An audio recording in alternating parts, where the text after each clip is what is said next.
ஓம் சாந்தி. அவ்யக்த முரளி 28/5/1977.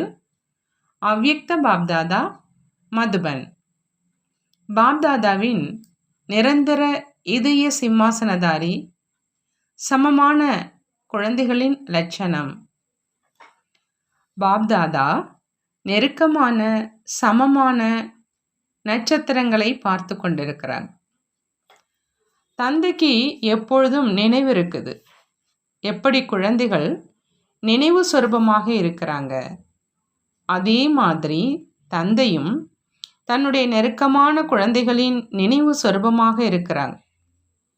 எப்படி குழந்தைகள் நினைவு சொரூபம் ஆகிறதுனால சக்தி நிறைந்த சொரூபத்தின் அனுபவம் செய்கிறாங்க. பாப்தாதாவும் சுயம் சக்தி நிறைந்த சொரூபமாக இருந்தாலும் சமமான குழந்தைகளின் சகயோகம் மற்றும் நினைவினால் தன்னுடைய சொரூபத்தில் இன்னும் அதிகப்படியும் சேர்ந்துடுது. ஆகையினால சாக்கார பிரம்ம பாபாவின் சகயோகி சொரூபத்தின் அடையாளமாக 1000 புஜங்கள் காமிக்கப்பட்டிருக்கு. புஜங்கள் சகயோகத்தினுடைய அடையாளம். எப்படி தந்தையின் கூடவே சேர்த்தே யார் நிரந்தர சகயோகிகளாக இருக்கிறாங்களோ அவங்களுடைய அடையாளம் புஜங்களின் ரூபத்தில் இருக்குது. அந்த மாதிரி சமமான குழந்தைகளின் ஸ்தானமாக எது இருக்குது? எந்த ஸ்தானத்தில் அவர்கள் நிவாசம் செய்கிறாங்க? அவங்க எப்பொழுதும் இதய சிம்மாசனத்தில் அல்லது உலக ராஜ சிம்மாசனத்தில் அமர்பவர் அப்படின்னு தன்னை நினைக்கிறாங்க. அதாவது அந்த நிலையில் நிலைச்சிருக்கிறாங்க. எப்படி மிகப்பெரிய மகான் ஆத்மாக்கள் ஒரு பொழுதும் தரையில கால் வைப்பது கிடையாது. எப்படி இங்கேயும் பார்த்திருக்கீங்க இல்லையா? எப்பொழுது பெரிய மனிதர்கள் வர்றாங்க அப்படின்னா முழு வழியிலும் படிகளிலும் கம்பளம் விரித்திடுறாங்க. அந்த மாதிரி உயர்ந்த ஆத்மாக்களின் கால்கள் தரையில் இல்லாமல் கம்பளத்தின் மேல் இருக்குது. இந்த அடையாளம் யாருடையது? எங்கிருந்து தொடங்கியது? இங்கேயும் அவர்களுடைய கால்கள் கம்பளம் வரைதான் இருக்குது. ஆனா யார் தந்தைக்கு சமமான குழந்தைகளோ அவங்களுடைய புத்திங்கிற கால் ஆசனத்தை தவிர கீழே வர்றது கிடையாது. அவங்கள ஆசனதாரிகள் அப்படின்னு சொல்லப்படுது. அதாவது எப்பொழுதும் ஆசனத்திலேயே இருக்கிறாங்க, கீழே வர்றதில்லை. அந்த மாதிரி யார் எப்பொழுதும் இதய சிம்மாசனதாரி மற்றும் ராஜ்ய சிம்மாசனத்திலேயே இருக்கிறாங்களோ அவங்களுக்கு அனைத்து ஆத்மாக்கள்கிட்ட இருந்து பிரதிபலனாக என்ன கிடைக்குது அப்படின்னு கேட்குறாங்க பாப்தாதா. அன்பு கிடைக்குது. ஆனால் இதய சிம்மாசனதாரி குழந்தைகள் என்ன காரியம் செய்கிறாங்களோ, என்ன வார்த்தை சொல்கிறாங்களோ அது அனைவரின் இதயத்தில் எப்படி தந்தை மூலமாக என்னென்ன வார்த்தைகள் வெளியாகுதோ அது நிரந்தரமாக நினைவு சின்னமாக ஆகுது. அனைவரின் இதயத்திலும் நிரம்பிடுது.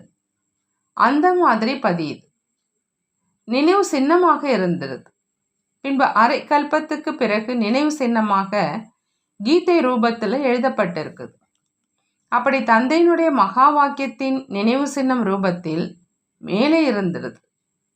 இந்த விதமாக யார் இதய சிம்மாசனதாரி குழந்தைகளோ அவங்க எந்த ஆத்மாவை பற்றி என்றாங்களோ அது அவர்களுடைய இதயத்தில் பதிந்துடுது. உதாரணமாக நீங்கள் எந்த ஆத்மா மேலும் சுப பாவனை மற்றும் சுப விருப்பங்கள் வைக்கிறீங்க அப்படின்னா அவருக்கு இவர் உண்மையிலேயே என் மேல் சுப பாவனை மற்றும் சுப விருப்பங்கள் வைக்கிறார் அப்படின்னு இதயத்தில் சென்று பதியும். ஒன்று மேலோட்டமானது, இரண்டாவது பொறுப்பாளராக ஆகியிருக்கும் ஸ்தானத்தின் காரணமாக மரியாதை கொடுப்பது, மூன்றாவது இதயபூர்வமாக ஏற்றுக்கொள்வது. யார் சமமான குழந்தைகளோ அவருடைய எண்ணமும் அம்பு பாய்வது போல் இதயத்தில் பாயும். எப்படி முந்தைய காலத்தில் அம்பு எய்வாங்க அப்படின்னா யார் மேல் அம்பு பாயுதோ அவர் தன்னோடு அம்பையும் சேர்த்து கொண்டு கீழே வந்து விழுந்து விடுவர். இந்த விதமாக யார் இதய சிம்மாசனதாரியோ அவர் எந்த ஆத்மாவுக்காக இதயபூர்வமான எண்ணம் வைக்கிறாரோ அந்த நபர், அதாவது ஆத்மா, அவரே தன்னுடைய இதயத்தின் உணர்வுகளை வெளிப்படுத்துவதற்காக எதிரில் வந்துடுவார். இரண்டாவதாக இன்னொரு விஷயம், யார் அந்த நிலையில் நிலைத்திருந்து வார்த்தைகளை சொல்வாங்களோ அவங்களுடைய 2 வார்த்தைகள் இதயத்துக்கு ஆறுதல் அளிப்பதாக இருக்கும். 2 வார்த்தைகள் தான் சொன்னார், ஆனால் இதயத்துக்கு ஆறுதல் கிடைத்து விட்டது, டானிக்கு கிடைத்து விட்டது அப்படின்னு உணர்வாங்க. மூன்றாவது விஷயம், எப்பொழுதும் அந்த மாதிரியான ஆத்மாக்களை தூரத்தில் இருந்த பொழுதும் உள்ளபூர்வமாக நினைவு செய்வாங்க. உள்ளபூர்வமாக நினைவு செய்வதனுடைய அடையாளமாக என்ன இருக்கும் அப்படின்னு பாபா கேட்குறாங்க. எப்படி அருகில் நெருக்கத்தில் இருக்கிறாங்க, தூரமாக இல்லை அப்படின்னு அந்த மாதிரி அனுபவம் ஆகும். எப்படி தந்தையை உள்ளபூர்வமாக நினைவு செய்கிறீங்க அப்படின்னா என்ன அனுபவம் ஆகுது? தூரமாக அனுபவம் ஆகுதா என்ன? உடன் இருப்பதனுடைய அனுபவம் ஆகுது இல்லையா? இந்த விதமாக யார் இதய சிம்மாசனதாரி குழந்தைகளாக இருக்கிறாங்களோ அவங்களுக்கும் நடைமுறையில் பிரதிபலன் தென்படும். இதைத்தான் பிரத்யக்ஷ பலன் அப்படின்னு சொல்கிறது. 4வது விஷயம், இவர் இதய சிம்மாசனதாரியாக இருப்பார். யார் சிம்மாசனதாரியாக இருப்பார்? ராஜா இருப்பார் இல்லையா?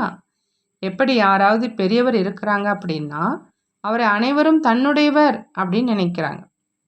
சிறியவராக இருப்பவங்க பெரியவர்களை என்னுடையவர் அப்படின்னு நினைப்பாங்க.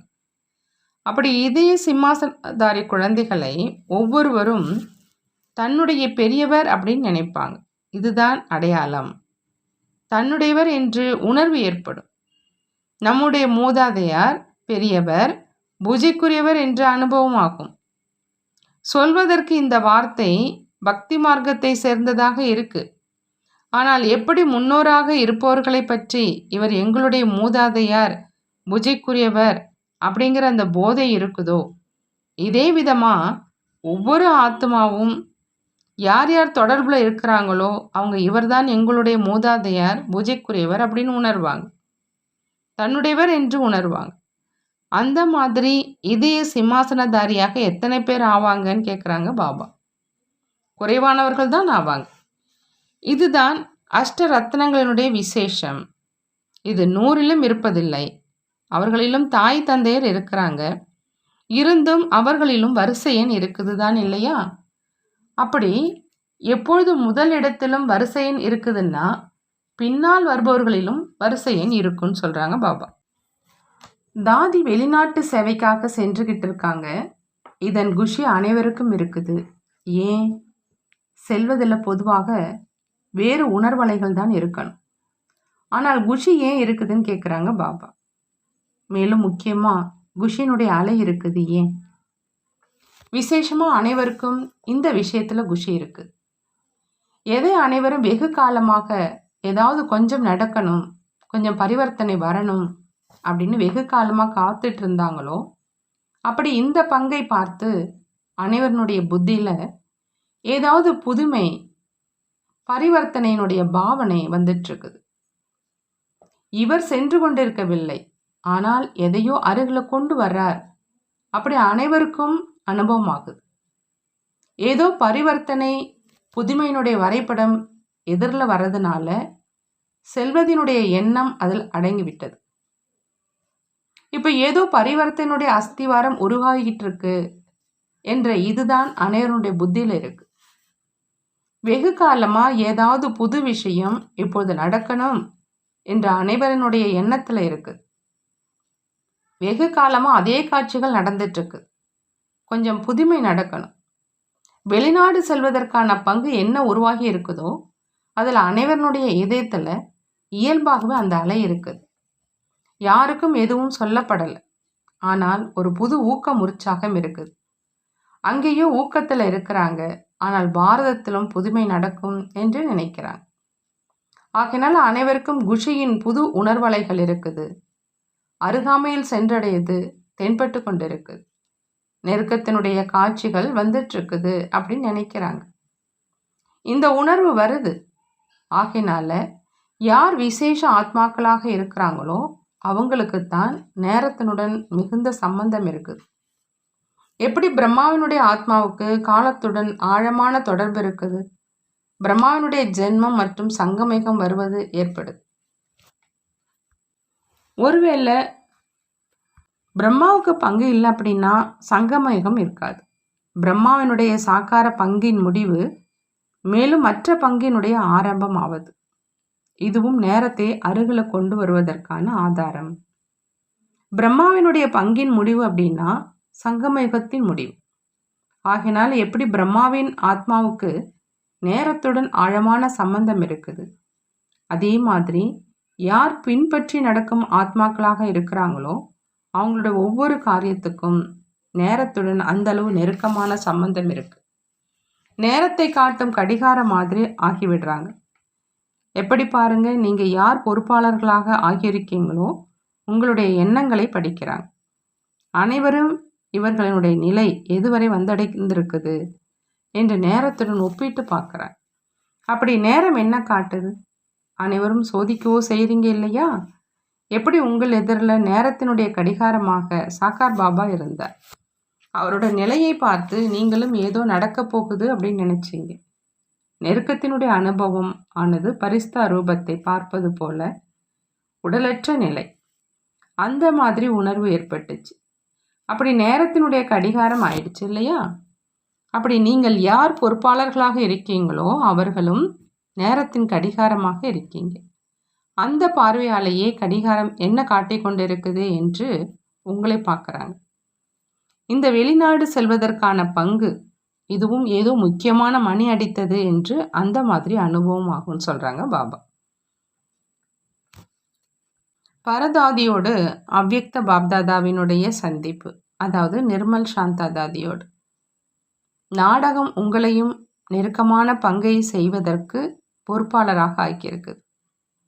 எப்படி சென்ற கல்பத்தில் ஆக்கியிருந்ததோ அதே மாதிரி இப்பொழுதும் ஆக்குது. திட்டம் யோசிப்பதனால் நடக்கிறதில்லை, ஆனால் விரும்பாவிட்டாலும் நாடகத்தினுடைய பங்கு பொறுப்பாளராக ஆக்கிடுது.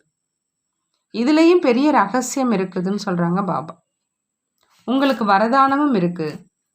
லௌகீக மற்றும் அலௌகீக தந்தையின் குலத்தின் பெயரை பெருமையடைய செய்வதற்கு பொறுப்பாளரான ஆத்மா நீங்கள். இதுவும் விசேஷமான வரதானம். ஆகையினால உங்களை பார்த்து இருவரும் நினைவுக்கு வந்துடுறாங்க. லௌகிக லட்சணமும் நினைவு வருது. மேலும் லட்சணம் மூலமாக என்ன எதிர்காலம் உருவாகுதோ அதுவும் நினைவு வரும். உங்களுடைய ஒவ்வொரு அடியிலும் இருக்கும் வரதானமாகிய 2 குலத்தின் பெயரை பெருமை அடைய செய்வது என்பது நிரம்பி இருக்குது. ஆகினால நாடகம் அதுவாகவே ஆசனத்தின் பக்கம் இழுத்து கொண்டிருக்குது. அவ்வப்பொழுது என்னென்ன மகா வாக்கியங்களை ஆத்மாக்களுக்காக பாப்தாதா சொல்லியிருக்கிறாங்களோ அவை நடைமுறையில் வந்து கொண்டு இருக்குது. விசேஷ வரதானம் இருக்குது. மேலும் சேவைக்கான வாய்ப்பும் உங்களுக்கு விசேஷமாக இருக்குது. உங்களுக்கு 2 சேவை, முகம் மூலமாகவும் மற்றும் செயல்கள் மூலமாகவும் செய்வதற்கான வாய்ப்பு இருக்குது. இவர்களுடைய முகத்தின் மூலம் அவ்யக்த நிலை அடைவதால் அனுபவம் செய்வாங்க. ஆனால் உங்களுடைய முகம் போகும் பொழுதும் வரும் பொழுதும் பிரம்ம பாபாவின் முகம் மற்றும் செயல்களை பிரத்யட்சம் செய்யும். இது அதிகப்படியான சேவைக்களமானது இல்லையா? நீங்கள் எங்கு சென்றாலும் என்ன சொல்கிறாங்க? அனைவருக்கும் தந்தையின் உணர்வு வருதுதான் இல்லையா? அப்படி இந்த முகமும் சேவை செய்வதற்கான கருவியாகுது. இரட்டை சேவை ஆனது இல்லையா அப்படிங்கிறாங்க பாபா. தாதியோடு பாப்தாதா சந்திப்பு. தற்சமயம் ஆத்மா உங்களுடைய இரட்டை ரூபத்தினால ஆவாகனத்தினுடைய லீலை நடந்துட்டு. ஒரு பக்கம் பக்த ஆத்மாக்கள் தெரியாத ரூபத்தில் ஆவாகனம் செஞ்சிட்டு இருக்கிறாங்க. அஷ்ட தேவதையின் ரூபத்தில் ஆவாகனம் செஞ்சிட்டு இருக்கிறாங்க. இன்னொரு பக்கம் ஞான சொரூபமானவராகி ஞானம் நிறைந்த குழந்தைகள் ஆத்மாக்கள் ஆவாகனம் செஞ்சிட்டு இருக்கிறாங்க. எப்படி உங்களுடைய ஜடசிலையே அஷ்ட தேவதையினுடைய ரூபத்தில் செய்கிறாங்க, அதே போலவே ஆவாகனம் செய்து கொண்டு இருக்கிறாங்க. ஆனால் அவர்கள் தெரியாதவர்கள். எனவே அவர்களுக்கு அந்த ரசனை வருவதில்லை. ஆனால் அவர்களுக்கு ஆவாகனம் செய்வதனாலும் வரதானத்தின் அனுபவத்தின் பிராப்தியின் அனுபவமாகும். அப்படி இரட்டை ஆவாகனம் ஆனது இல்லையா அப்படிங்கிறாங்க பாபா. 2 மூர்த்திகள் சென்று கொண்டிருக்கிறார்களா 3 மூர்த்திகள் சென்று கொண்டிருக்கிறார்களா, அல்லது 8 பேருமே சென்று கொண்டிருக்கிறார்களா? இதுவும் ஒரு விசேஷ அலைதான் இல்லையா அப்படிங்கிறாங்க பாபா. அனைவரும் நாங்களும் உடன் சென்று கொண்டிருக்கிறோம் என்ற உணர்வுல இருக்கிறாங்க. இதற்கான காரணம் என்னன்னு கேட்குறாங்க பாபா. இது அன்பின் நெருக்கத்தின் அடையாளம். யார் இவ்வளவு காலம் நாடகப்படி பொறுப்பாளராகி பங்கை செஞ்சாங்க, அதனுடைய பிரதிபலனை பிரத்யட்சமாக பார்த்துட்டு இருக்கீங்க. பொறுப்பாளராகி பங்கை செய்ததின் ரிசல்ட் எதிரில் வந்துட்டு இருக்குது. இந்த நேரம் மூவர் உங்களுடைய பங்குல எப்படி பிரம்மாவுடைய காரியம் படைப்புக்கானது, விஷ்ணுனுடையது பாலனைக்கானது, சங்கருடையது விநாசத்திற்கானது அப்படின்னு காமிக்கிறாங்க. அதுவும் நாடகப்படித்தான். ஆனால் ஒவ்வொருவரது விசேஷத்தை காண்பிக்கிறான். அப்படி இப்பொழுது தந்தை பார்க்கிறார், மூவரின் விசேஷ குணமாக எது இருக்குது? நீங்கள் எந்த மூர்த்தி ஆவீங்க? தற்சமயத்து பங்குக்கு ஏற்றபடி மூவருக்குமே விசேஷ பங்கு நடைமுறையில் இருக்குது. இவரோ பொறுப்பாளராகி அனைவருடைய ஊக்கம், உற்சாகம் மற்றும் சேவை களத்தில் புதிய திருப்பத்தை கொண்டு வருவதற்கு காரணமான ஆதாரமூர்த்தி ஆகி சென்று கொண்டிருக்கிறார். அப்படி ஆதாரமூர்த்தி இவர் சென்று கொண்டிருக்கிறார். மேலும் உங்களுடைய, அதாவது தீதியினுடைய விசேஷமாக அனைவரும் இதைத்தான் பார்க்குறாங்க. எவ்வளவு முன்னேற்றம் செய்பவராக இருக்கிறார். இவர் ஒருவரில் இருவரை உணர வைக்கிறார். யாரையாவது பொறுப்பாளர் ஆக்குவது என்பது நன்மை செய்பவராவது. மேலும் இவர் பரதாதி தாரணை மூர்த்தி, நாம் அனைவரும் ஒன்று என்ற உதாரணத்தை காண்பித்தார். அப்படி ஆதாரமூர்த்தி, உத்தார் மூர்த்தி, அதாவது நன்மை செய்பவர் மற்றும் உதாரண மூர்த்தி, இது மூவரினுடைய விசேஷமாக ஆனது இல்லையா அப்படின்னு பாபா கேட்குறாங்க. இந்த நேரம் நடைமுறை பங்குல ஜனக்கின், அதாவது ஜானகி தாதியினுடைய பங்கு சேவையின் மிக விரும்பத்தக்கதாக இருக்குது. லண்டனினுடைய சுதேஷ் மற்றும் ஜெயந்தி இருவருமே சேவைக்கு பொறுப்பாளராக ஆகியிருக்கிறாங்க. இவங்க இருவரும் தற்சமயம் மிக நல்ல மனநிலையில் இருக்கிறாங்க. ஒன்றாக விரல் கொடுத்து சேவையை அதிகரிக்கவே வேண்டும் அப்படின்னு நினைக்கிறாங்க. இந்த நேரம் நல்ல வேகத்தோடு சேவையில் மகிழ்ச்சி நிறைந்த ஆத்மாக்களாக தென்படுறாங்க. இதுவும் நாலாபுறங்களிலும் உள்ள சூழ்நிலைக்கான ஒரு பிரத்யட்ச ரூபம். அனைவருடைய பார்வை அங்கே இருக்குது. இப்போ அனைவருடைய நல்லெண்ணம் அந்த பக்கம் இருக்குது. ஏதோ நடக்க போகுது, வாயுமண்டலத்தில் பிரபாவம் இருக்குது. எண்ணத்தின் வெற்றியின் உடனடி நிரூபணம் எப்படி ஏற்படுதுன்னு கேட்குறாங்க பாபா. எண்ணத்தின் வெற்றியின் உடனடி நிரூபணம் எப்படி ஏற்படுது? நினைச்சிங்க மற்றும் நிறைவேறியது. உள் உணர்வு மற்றும் நினைவு மூலமாக எப்படி சேவை செய்ய முடியும் என்ற இதன் மேல் ஏதாவது ஆன்மீக உரையாடல்கள் செஞ்சீங்களான்னு கேட்குறாங்க. நேரத்துக்கு ஏற்றபடி வாய்மொழியின் கூடவே எண்ணம், அதாவது நினைவு மற்றும் உள் உணர்வு, அதாவது சுப பாவனை இருக்கட்டும். இதன் மூலம் மிக நல்ல சேவை நடக்க முடியும். ஏன்னா கேட்டதாக இருந்தால் மீண்டும் கேட்பதாக உணர்வாங்க. யார் அதிக நெருக்கத்தில் இருக்கும் ஆத்மாக்களோ அவங்க இதை சாதாரணமானது அப்படின்னு நினைக்கிறாங்க. ஆனால் புதிய ரூபத்தின் சேவைக்கான முறையை அவர்களுக்கும் கற்றுக் கொடுங்க. எதுவரை அவரே அனுபவியாக ஆகவில்லையோ அதுவரை ஏதாவது புதிய வடிவம் தேவையாக இருக்குது. புதிய அனுபவம் செய்வீங்க. குழுவிலும் அந்த மாதிரியான சேவையின் நிகழ்ச்சியை உருவாக்கி செய்ய முடியும். விசேஷ லட்சியத்தை கொடுத்து அமர வைங்க. பிறகு அவர்களிடமிருந்து அனுபவத்தை கேளுங்க. மிக நல்லதாக சொல்வாங்க. எப்படி வாய்மொழி மூலமா சேவையின் மிகுந்த அனுபவம் செஞ்சீங்க, அது உங்களுடைய படைப்பு. இப்போ எண்ணம் மற்றும் உள் உணர்வு மூலமா செய்யும் சேவை களத்தில் அதிகப்படியாக தேவையாக இருக்குது. இதற்கான திட்டத்தை உருவாக்குங்கன்னு சொல்றாங்க பாபா. எப்போ மகிழ்ச்சி வரும், அப்போ நம்முடைய புதுமையினுடைய ஏறும் கலை என்று அனுபவம் செய்வாங்க. எப்போ மகிழ்ச்சி வருமோ அப்போ நம்முடைய புதுமையின் ஏறும் கலை அப்படின்னு அனுபவம் செய்யும். எப்படி அறிவலை சேர்ந்தவங்க ஏதாவது கண்டுபிடிப்பதில் பிஸியாக இருக்கிறாங்க, இதே விதமாக என்ன ஞான விஷயம் சொல்லப்பட்டதோ அதனுடைய ஆழத்தில் புதிய ரூபத்தின் கண்டுபிடிப்பை செய்வதற்காக அமர்ந்த வேளையில் லட்சியத்தை எடுத்து அமர்ந்தீங்க அப்படின்னா டச்சிங் ஏற்படும். புது புது கண்டுபிடிப்புகள் வெளியாகும். அதன் மூலம் மற்றவர்களுக்கும் புதுமையினுடைய அனுபவம் ஏற்படும் சொல்கிறாங்க பாபா. நல்லது. வரதானம். முன்பின் யோசித்து புரிந்து ஒவ்வொரு காரியத்தையும் செய்யக்கூடிய ஞானஸ்வரூப ஆத்மா திரிகாலதரிசி ஆகுக. ஞானஸ்வரூப ஆத்மா திரிகாலதரிசி ஆத்மாவாக ஆகணும் அப்படின்னா முன்பின் யோசித்து புரிந்து ஒவ்வொரு காரியத்தையும் செய்யணும் அப்படிங்கிறாங்க பாபா. எந்த குழந்தைகள் திரிகாலதரிசி, அதாவது 3 காலங்களின் ஞானத்தை புத்தியில வைத்து முன்பின் யோசித்து புரிந்து கொண்டு காரியங்களை செய்கிறாங்களோ அவங்களுக்கு ஒவ்வொரு காரியத்திலும் வெற்றி கிடைக்குது. நான் மிக பிஸியாக இருந்தேன், ஆகையினால என்ன வேலை எதிரில் வந்ததோ அதை செய்ய தொடங்கிட்டேன் என்று அப்படி இருக்க வேண்டாம். எந்த ஒரு காரியம் செய்வதற்கு முன்பும் முதல்ல 3 காலங்களையும் யோசிக்கணும் அப்படிங்கிற இந்த பழக்கம் ஏற்பட்டுடணும்.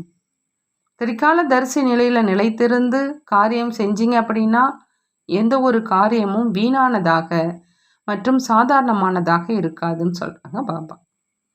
ஸ்லோகன்: தன்னுடைய திருப்தியான மற்றும் குஷி நிறைந்த வாழ்க்கை மூலம் சேவை செஞ்சீங்க அப்படின்னா தான் உண்மையான சேவாதாரி அப்படின்னு சொல்ல முடியும்.